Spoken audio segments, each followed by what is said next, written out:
sexy podcast. Yeah. Hello everybody, welcome to the first ever episode of Shift presents Izzy and Sienna's Big Sexy Podcast. For our debut, we're going to be talking about something very dear to our hearts. The wonderful world of unpaid fashion interning. The good, the bad, the expensive, and the horror stories of it all. So grab a cheeky snack and turn up the volume because we've got a lot to say. You guys are getting paid? We first want to just get it out of the way that we understand that when we talk about our unpaid internships, we understand our privilege of being able to actually do these internships because obviously you're not getting paid. Most people cannot afford to work for free. So we understand this privilege.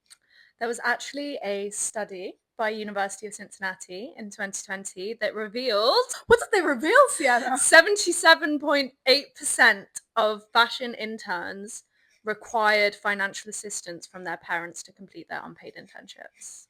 And that sounds quite right, because when you're working, especially in the big creative cities like London, Milan, Paris, it's unaffordable. It's an unaffordable city to work in. It costs money to actually do the internship. Yeah. Like tubes, lunch, Clothes. cheeky coffee on the way to... Yeah, cheeky coffee that's like, you need the coffee because they work you so bloody hard.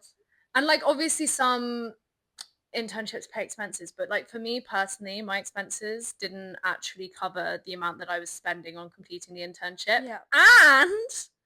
And furthermore, it took 4 months for my previous internship to actually pay me my expenses. 4 months after I had completed the internship that was 3 months long. It's weird that you have to beg a company to let you work there for free. You need experience to do the experience. The experience thing gets me. It will be like unpaid internship, 6 months long, 2 years of experience required. Who can do that? In that case, at what point does your experience become enough that you get paid? Yeah. So like I should not be spending every waking hour scouring Fashion Monitor for emails so that I can beg people to do jobs they don't want to do. Yeah, it's very humbling having to beg to work for free, I feel. Dehumanizing. Very dehumanizing. And you stop valuing your skill set because you're like, well, this is free. Could I start with talking about that time I messed up at an internship? Yeah, go on. So there was, in my first internship, I was doing loans for this clothing company, and they were quite a small company. It was really great if they had like a celebrity wearing their clothes. It was great publicity for them. And we had a email from Megan Thee Stallion stylist and an email from Olivia Rodrigo stylist. Olivia Rodrigo was going on tour for 6 months. She wanted loads of clothes for this tour, and Megan Thee Stallion had her birthday come up. So they were like, we need loads of clothes. Please just put them in boxes and send them out. So I start picking out the clothes and putting them in boxes and putting all the files down. It's all on the computer. It's ready to go. I put the labels on. I ship them off. I'm like, oh, so exciting. Everyone was really happy about it. I come in the next week and the energy was low, guys. It was really low. They were not happy with me. And I was like, what's going on? And my manager at the time, she pulled me to the side at the end of the day because I was like, what's going on? And she was like, yeah, you fucked up. And I was like, what did I do? And she goes, you sent Olivia Rodrigo's clothes. There's obviously a different body size to Megan Thee Stallion. Very different build. Like, Megan's very curvilicious and also very different styles. And so they said, you sent Olivia's clothes to Megan and Megan's clothes to Olivia, and they're both unhappy and they're not using them at all. And I think that was my first high stakes mess up where that could have gotten so much publicity, and I majorly fucked it up. God, it's always the interns. Yeah, I did feel so bad though. I really felt bad. Well, also, would it have hurt for you to have had someone watching you do that? Yeah, I think or someone to check the parcels before they got sent. Exactly. I think obviously it's my job to do that send out, but it's my boss's job or someone higher up than me to just double check I'm doing everything okay. This is a learning experience. The point is you shouldn't have a job because you're an intern, which segues us nicely into the next section about the legalities of unpaid internships. You better lawyer up, asshole. Just for a rough overview of the legality of this whole thing, in the UK, it is illegal to not pay an intern if they are doing actual work. So if they have a responsibility to show up to the office and they have their own set of tasks to do and would be considered a worker, you do technically have to pay them. Mm-hmm. The only times that it's legal is if the intern is of school age and it's school work experience. It's a mandatory part of a student's university course, so like a work placement. Or the experience is completely shadowing and no actual work is being completed. But that's not the reality of what's going on. It's not, because I think in most cases within the creative industry, you're doing a piece of work for a project and you're sat next to a co-worker who's actually a part of the company getting paid, and you're doing the exact same work, if not a little bit more. So willing to do these creative internships because there's such a passion in it from us. I think when I did my second internship, I was working 9 till 6. We do journalism, so I was writing for ages. I was maybe coming out with 4 articles a day, and because I loved it so much and I really enjoyed it, I was grateful for the opportunity. I was getting published. It was great, but at the same time, it's like if I was a freelancer, You'd be getting paid I'd be getting 30p a word. It's actually 40p a word. 40p a word. 40p a word. 40p. And that's probably like 2k a day. Yeah. 2k a day I could have been getting from And that. like that's the thing. It's going back to this first internship that I was doing. I loved those ladies so much and I respected them so much that I would literally just do anything to impress them. Well, it's a bit of a double-edged sword really, because it's actually have no anger or hate towards them at all. I'm still so grateful for the opportunity, but then I look at it on paper and I'm like, yeah, was that ethical? Look back at it and it's like, oh, well, if they really did like me and they really did appreciate the work I was doing, wouldn't they fight for me to get paid? Ultimately, you look at the law and you look at what you're doing and it's quite clear that it is illegal. According to the Sutton Trust, a study with companies that offer internships, and this is across all sectors, so not just fashion and creative, 48% of companies that offer internships admit to offering them unpaid. And obviously that statistic, there isn't a fashion specific study on it, but that statistic is 100% way higher within fashion, because I mean, you talk to anyone on our course and if someone even like implies that they might be getting paid, everyone goes, oh, like, you're getting paid? It's like gold dust. You wouldn't be able to find it. The response was, oh no, I'm not getting paid. Don't be silly. Like, I'm sorry I suggested that. Life hack, guys. If you want a fashion internship and you are at peace with completing an unethical unpaid one, you're not going to find them listed on fashion websites. You need to cold email people, because a lot of the time people aren't actively looking for an intern, but ultimately you're making the suggestion of free work, and most people will take that, being like, can I work for free? Would you like me to come and help? Like, can I do your work for you for free? Would you like little old me to come in?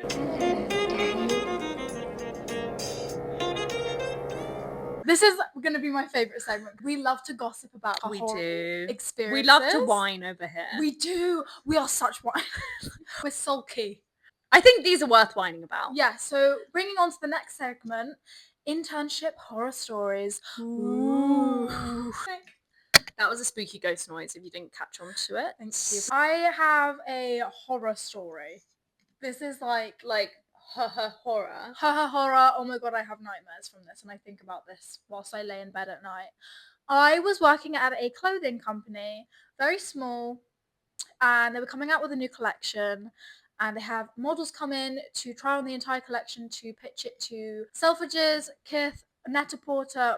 So they get models to come in to model it. They had this whole Zoom meeting ready, and I'm working downstairs in the office. The studio's upstairs.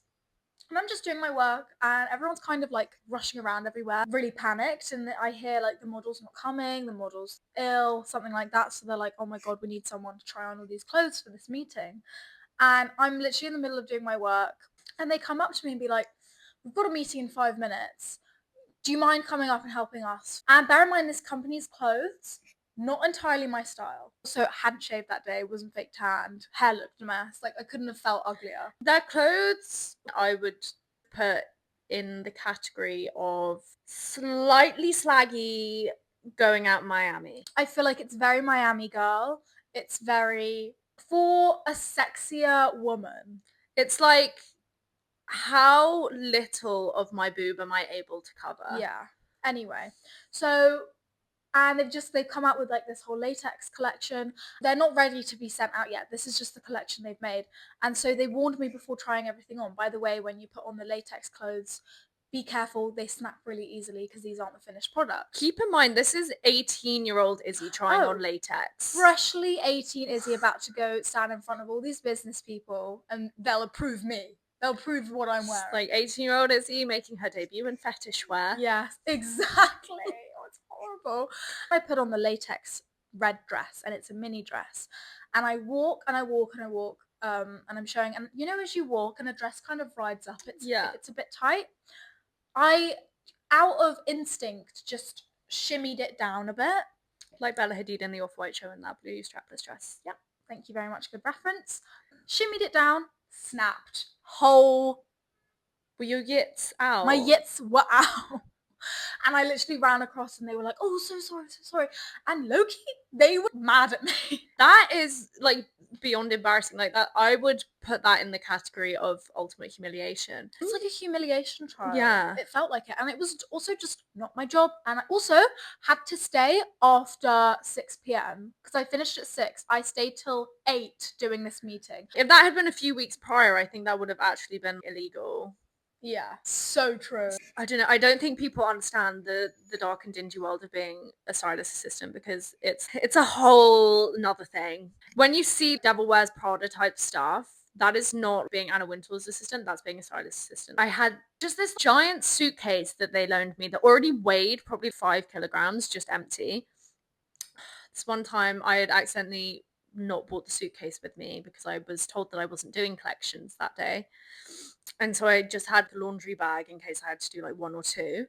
It got to the point where I ended up doing like 15 collections that day, and I was on that high street by Dalston Kingsland station, and the laundry bag was so heavy that I could no longer lift it. So I was dragging it down the high street, and it was so hot this day as well. So I was like sweating, dragging this bag from there to the office. And then I get there with all these collections, and bless my boss, I don't think she meant for it to come off this way, but she was like, God, that took you a while.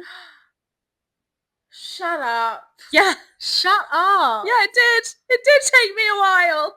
And also was wearing really impractical shoes. I was wearing wedge trainers. I've had her come back to my house after a day's work with her feet bleeding from like I have a lot of blood stain spots. I was walking probably in the realm of 25,000 steps a day every time I worked. Picture of being a stylist. You're like playing with clothes. It's like, oh my god, clothes! Like just picking clothes. But being a stylist assistant, you're a mix between a courier and a Excel spreadsheet warrior. Yeah, I never thought I would be a pro at Excel spreadsheet. No, literally. In this industry. And it's like, I turn my nose up at Google Docs. It's not Google Sheets. No. Excel, please. We have actually received our very first listener's message. Woo! It's from a guy called Josh. A student. And should we see what he's got to say? Yes. Okay, cast your minds back to September 2024. The grass was green, the air was clear, literally nothing could go wrong. Apart from, in my life, I made one wrong decision. I decided to work an unpaid internship during Fashion Week for a whole month, every day, 12 hours plus, unpaid. One specifically that always comes to mind and haunts my dreams is one day I came into the studio and I was asked by a colleague to go out into the world and go on the hunt for a copy of Time magazine because the designer that I was working for at the time was featured in Time magazine. Wow, like that's really cool. Or so I thought. So I'm just kind of trudging around East London, not thinking too much of it, on the hunt for Time magazine. I was told I'd be able to find it anywhere, just go to any newsagents, and it's not that hard. I go to every single store in the surrounding area of the studio, and absolutely nowhere is stocking Time magazine. And I think, oh, that's really, really unfortunate. I guess I'll just keep going. So my radius grows and grows. I'm just looking around in all these different stores, like grocery stores, news agents, anything I can find. I'm in there looking for Time magazine, searching through the shelves. And everyone's looking at me like I'm crazy. So I'm looking and looking. And then whilst I'm still out looking, I get a phone call from the colleague who sent me on this task. And he's like, where are you? I was like, well, I'm actually looking for Time magazine. And he said, okay, well, you've been looking for too long, so like, just come back. And I was like, but I don't have it. He was like, yeah, come back. I was like, okay, fine. Go back to the studio, the designer's there, and she's like, oh, you're back. Where's the magazine? And I said, well, I don't have it. And she said, why would you come back if you don't have the magazine? Go back out there and don't come back until you've got it. I go to get ready to go back out again to go and look for Time magazine. But she actually tells me, wait, you have to make a plan of exactly where you're going to go and show me every store that you're going to go to. So I do that. We agree on the plan. I go and I go out again looking for Time magazine. And every single place I go to, nothing. I then get intel over the phone from the designer that one of her friends, colleagues, something, they were able to get copies of Time magazine from a specific Sainsbury's in Old Street, so I should just cut my losses and just go straight there because we know it's there. I go to that specific Sainsbury's where I was told somebody bought it that morning, and I look for it, and it's not there. So I ask one of the employees, hi, do you stock Time magazine here? And he says, what? And I said Time magazine, and he said, no. And I was like, somebody literally bought it here today. And then he was like, no, we only stock that at Christmas for the Christmas issue. And I thought, right, well, now what? I'm already here. So I go to another Sainsbury's thinking maybe I went to the wrong one. Same story there. End up walking around all day, genuinely all day. I rack up 33,000 steps before I'm looking through the shelves and I realize Time magazine, to a small mind, could easily be confused with The Times, which I've seen at every single store that I've been to that day. And I think, surely not. Surely nobody told me to get Time magazine when they meant The Times newspaper. But lo and behold, I flick through and there she is, 33,000 steps later. She was in every single store that I went to, but I was misinformed at the beginning of my day and then had to come back to the studio looking like a fool who couldn't find the most common newspaper in London. Oh my god. That is insane. The fact that she was like, go find Time magazine, and she's like, why can't you find it? Multiple times she said Time magazine. Excuse me. You can't blame the intern But for that. if I were featured in the Times newspaper, Yeah. I would fucking know. I would know which publication I'm in. And also, I would have gone and gotten it myself that very morning. How do you not know what I just- publication you're Josh, in? I'm so sorry. Yeah, I'm so sorry, Josh, that Josh. is terrible. It was such a frustrating story, but good for him for figuring it out. He's completely right, though. It is humiliating because all of these people knew that it was the Times newspaper and they were thinking, oh my god, What an this idiot. dumb intern can't find the most popular newspaper in the country. Right, okay. It's also a real example of just miscommunication within the company. I was being told two different things there. The lady who was featured in the magazine was like, get the magazine. And then the other guy was like, you're taking too long, come back. It's just a classic example of the kinds of things that go on. I think half of an internship is humiliation trial. Yeah, I it's think that's like, what we're getting at. here's 50 coffee orders. Good luck remembering them. And here's the company card that will get declined. Needed to get underwear for a shoe. And I'm in Marks and Spencer's lingerie section. And this woman has been helping me out finding all these bra sizes and all these underwear things. And then I get there, I use the company card, it doesn't work. I tell them it doesn't work. They said, wait in the shop for half an hour. We need to top up the card. And if they take too long, they go, you just pay it, we'll pay you back. I don't have the money to spend. This has happened to me as well. Like £200 worth of coffee and bakery goods that are supposed to go on the company card, and it gets declined, and they're like, can you just pay for it and we'll pay you back? Really bold of you to assume that I have £200 in my checking account. Do you really think the girl that you're not paying has the money to pay for? Like, please. Please. One TFL payment that I forget about and I'm in the overdraft. Like, come on now. Real. Fuck the TFL. Just another call to action. Stop taking random payments that are like £15 in the middle of the night. It's rude. It's uncalled for, and I hate to see it. Izzy and Sienna, big fat sexy game show. Love you, Steve. Love you, Steve. Welcome to Sienna and Izzy's Big Fat Sexy Game Show. Woo! We're going to be playing the internships are 10, but the internships are 10, but you have to lug a 25-kilogram suitcase down Bond Street in peak Christmas school holidays. 4. I don't even want to go there without the suitcase. I think 4 is so valid. I mean, at the best of times, central London's terrible. But peak Christmas is, I don't think it gets worse than that. No. And then you've got the giant suitcase as well, which is, I feel like we keep going back to the idea of a humiliation ritual. Yeah, it's very embarrassing. And then obviously on Bond Street, you've got security guards outside all the shops and they're looking at you like, are you about to commit a crime? Mm-hmm. Why do you have that suitcase? What is Mhm. inside it? Yeah, I feel like it's what I can imagine hell is like, you know, when you're in a loop of a worst nightmare. Yeah, literally. That's walking Bond Street. Like, I understand that you're going shopping and it's supposed to be recreational and fun, Yeah. but like, move! Move! Move! Like, Move! Like, you just, I'm not myself in central London. The internship is a 10, but your parents have no idea what the company is or what you do. 6? I would say 6 I too. think it's just like, I thrive off of validation from my parents. Especially after going into a degree or industry where like they know they're not going to be able to retire just yet. No, literally, like every time I go home, it's like, should we investigate law conversions? Should we look at that? The internship's a 10,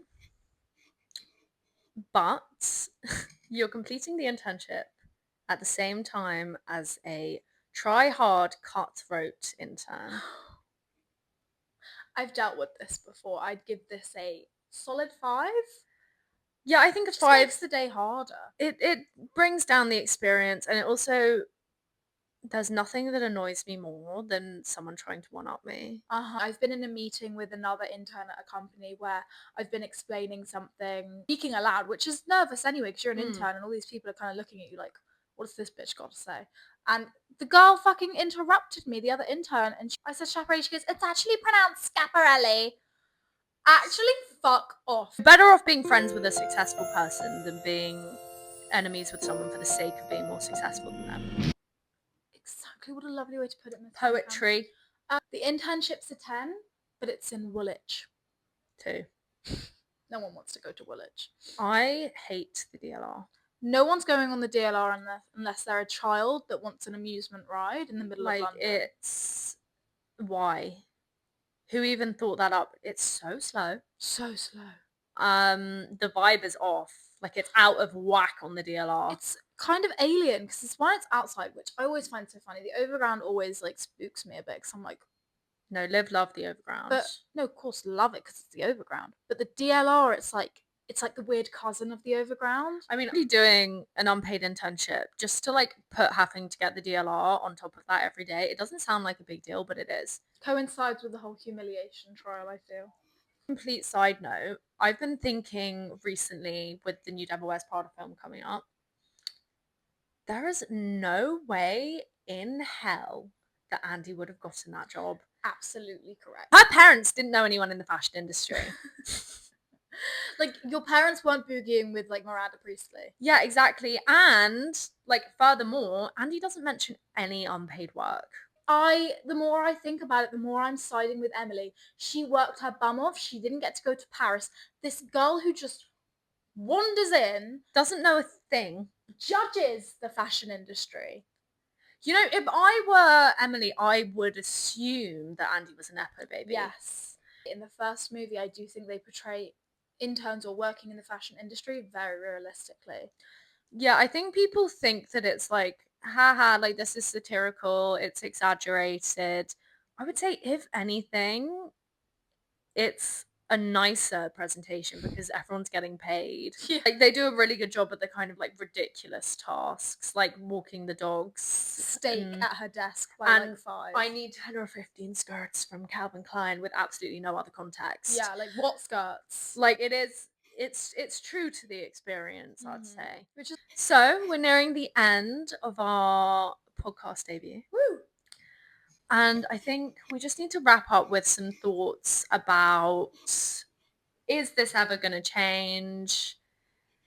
How can it change? Because ultimately, guys, it's a bit of a grey area because, as you've probably noticed throughout the podcast, we are going back and forth between being like, oh, this thing was really great, but this thing was terrible. And I think I can say for both of us that we're both really grateful for the opportunities we've had Highly. from unpaid internships.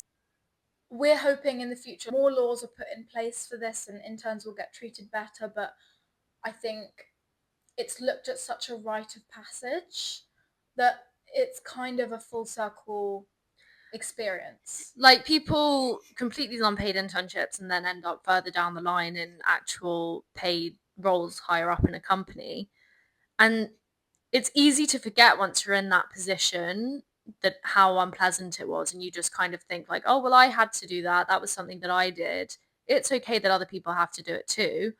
But, you know, ultimately companies are missing out on a lot of talent. Yes, because if you can imagine how many young creatives are out there who are so talented but don't have or aren't in the financial position to do these unpaid internships, these companies are losing out on so much talent and so much greatness that they could bring to their company that it's very unfortunate.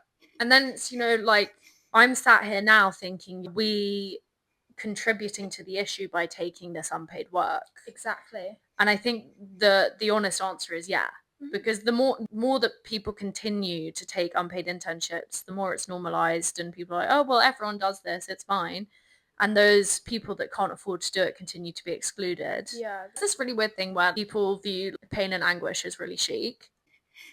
Just part of that, like, oh, real fashion is like really gritty and like horrible. Yeah. Because on the media, it's just portrayed as so glamorous being in this industry. And I feel like because we know it's like so gritty and horrible sometimes, that it's like being in the know, isn't it? Yeah. And you're like, you're almost grateful to know that and have done that. first paycheck at a fashion Oh god, it's gonna be such a industry moment. company. Such a moment. After what, like 3 years of unpaid work, and you get that first month's salary of something. Crazy. I mean, it will be It will be it will be a low. disappointing number, I can assure you that. But still, just the idea of actually being paid for something that you've done for free for so long is like, That's gonna be a great feeling when you yeah, get a job. it will happen, guys. Anyway, so that's all we've got for you today. Be sure to comment down below any internship horror stories you may have. Or any internships that has paid you. We'd love to know. Dying to know. Dying to know. Desperate to know, even. Give it to us. Thanks for listening, folks. Bye. We love you, Steve. We love